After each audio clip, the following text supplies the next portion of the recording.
So here's the agenda that I plan to cover during this video. And we're going to start with the end of the winter term. Nothing really out of the ordinary here.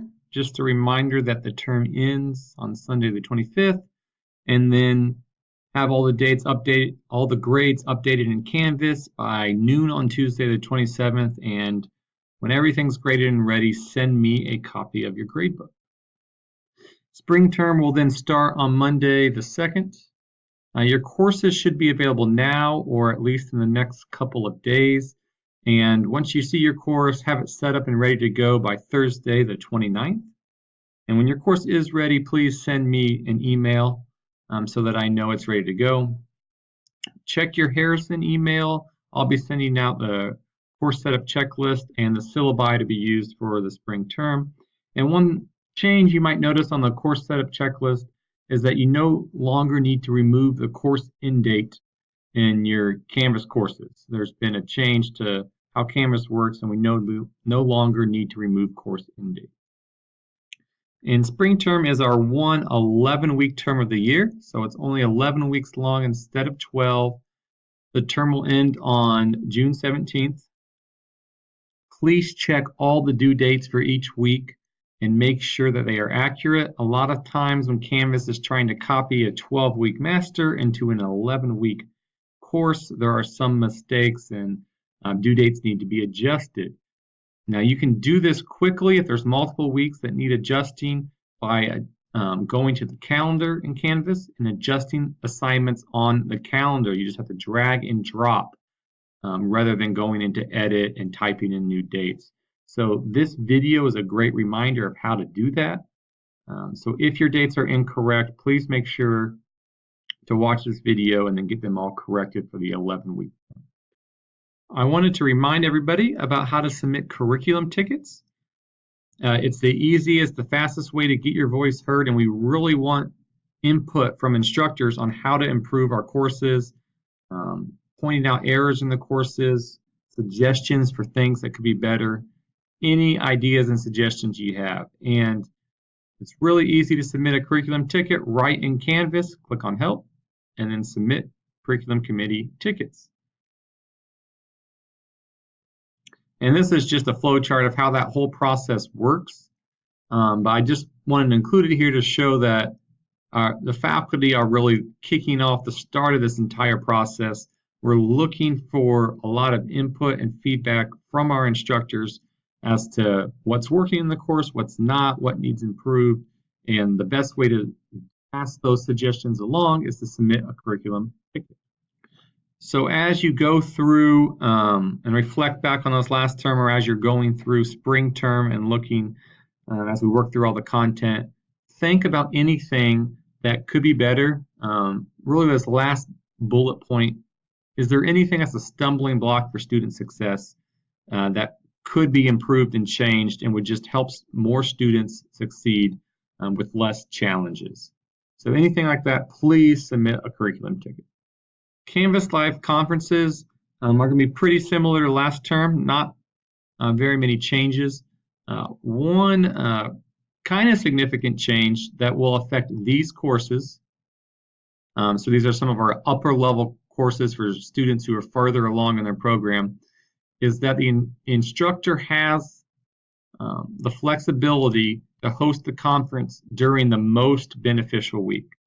So for a lot of you, that may still be week 2, where you're introducing yourself, the course content, some of the challenges students typically face, and getting students off on the right foot.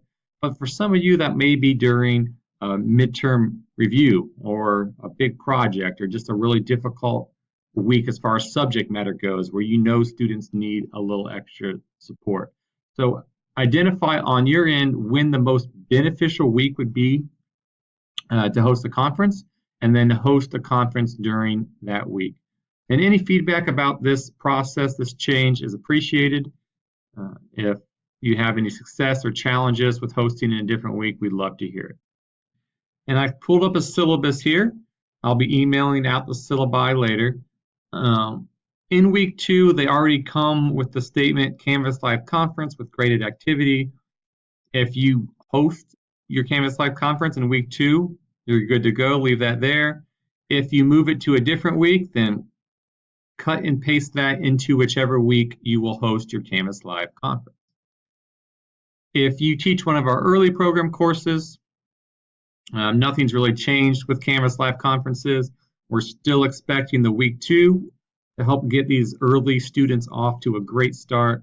Engage, engage, engage. Think first day of the class. If you were teaching in the on-ground classroom where you're introducing yourself and the material and asking questions and just helping students get off to a great start. And then 2 additional conferences whenever is the most beneficial for your particular course.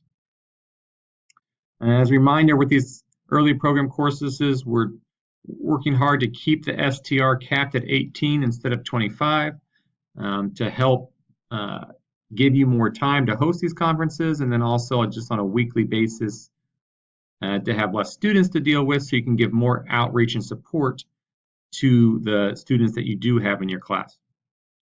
And this actually goes for everybody. Any week you're holding a conference, you can replace the discussion that week with the conference if you want to. And for the syllabus for these early program courses, you'll have this in week 2, which you'll need to leave it here. But then the other 2 weeks that you choose, make sure you copy and paste this in whichever other 2 weeks that you plan to host your additional conferences. And you're not set in stone, you're not locked in just because as you set up your course, you pick 2 specific weeks. If throughout the term things change, just give your students heads up, an advance warning. You can adjust these weeks later down the road.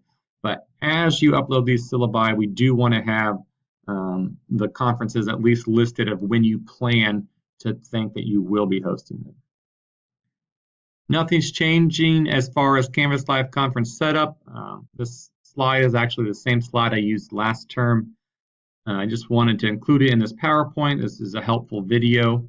And there's some good reminders on this page, but setup should be the same as it was for the winter term. A few other comments about conferences. One is please make sure you're recording at least one of your conferences from the week. This is useful for students who missed the conference and want to watch it. We need it for accreditation. And it's also helpful for you to review yourself at least once throughout the term and just kind of grow and learn from watching yourself on a conference.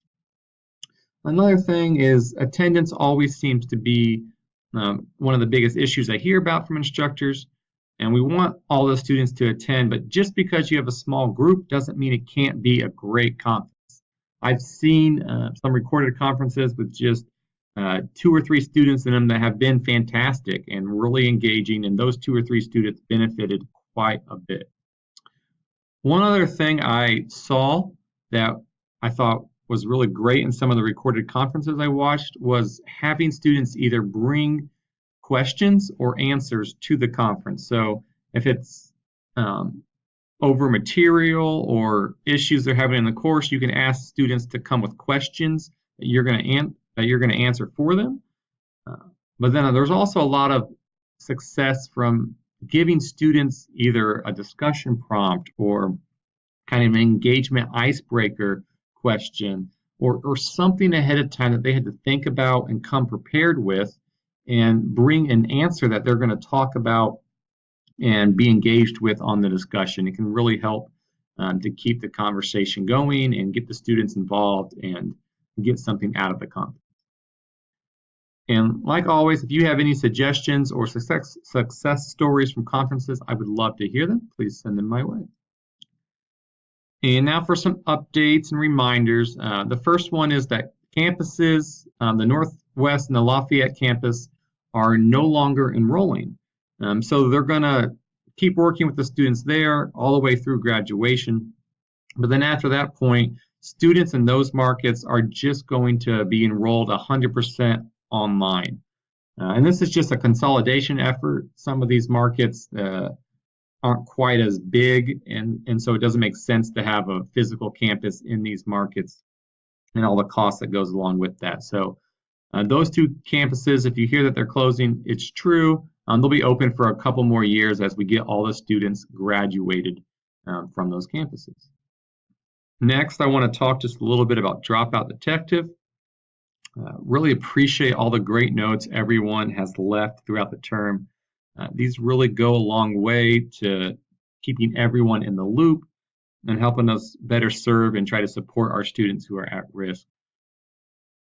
One reminder is that the advisor alert button is working now.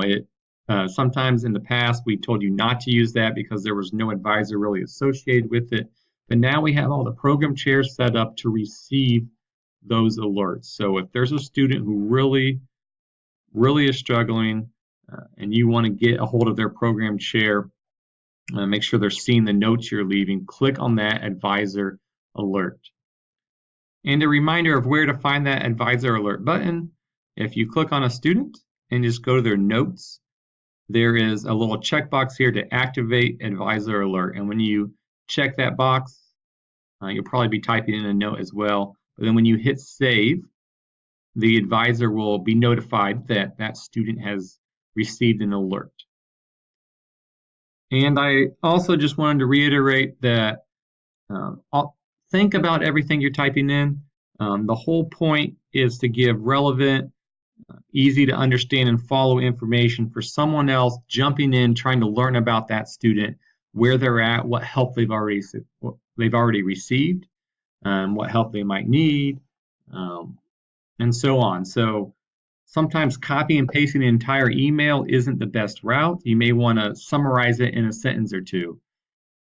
We want to hear about your outreach attempts so we know who's contacted them or tried to contact them. Everything, just think about reading it from someone else's perspective and would it actually be beneficial for the information you're leaving. And it's okay to record some positive info as well. I know we focus a lot on the negative info, but if you've had a successful meeting with a student or they've done a great job catching up or shared something positive, it's great to share that as well, so everyone else will be aware of that information also. Next, I want to talk quickly about DocuSign. If you're not receiving documents in DocuSign, it's probably because your preferences aren't set up correctly. So if you log in with your Harrison credentials, click on your picture and then go to My Preferences. You can then click on Notifications and just make sure that every single checkbox is checked. And then after you've checked them all, hit Save. So if you've ever not received a DocuSign and I've had to reach out or send you something with that via email instead, please go check these settings to make sure you're receiving everything. If I've never reached out to you about missing a document, then you're probably good to go because you're already getting them. And I want to wrap up this video by looking at some great homepage examples that I've seen from this team throughout the course of the term. Hopefully this will just give you some ideas of things you can do on your own homepage. It's the first thing students see when they log into your course, so the more engaging, relevant, meaningful we can make these homepages, the more beneficial they'll be to students. So because home pages disappear once they're updated, I had to copy these over into Word so I could share them in this video. So let me open that Word document. The first example, this is from Callie Mervine's class in Humanities. It just has a picture that ties into the material.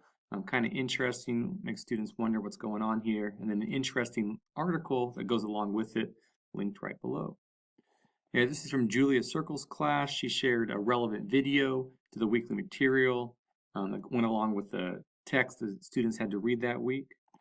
Tina Miller shared this for her math class. It has important reminders, the tutors, how to get extensions in WebAssign, but then also some direct links to resources that will help students with that week's material. Here's one from Betty Taylor's math class with, again, just some great reminders from the week of important things students need to be aware of. Melissa Walker in her economics class, here's one sharing a joke that went along with the material, bringing some humor. And Lola Lippert in CPU 1000, these are actual links to the weekly material, and it breaks down what topics being covered each week.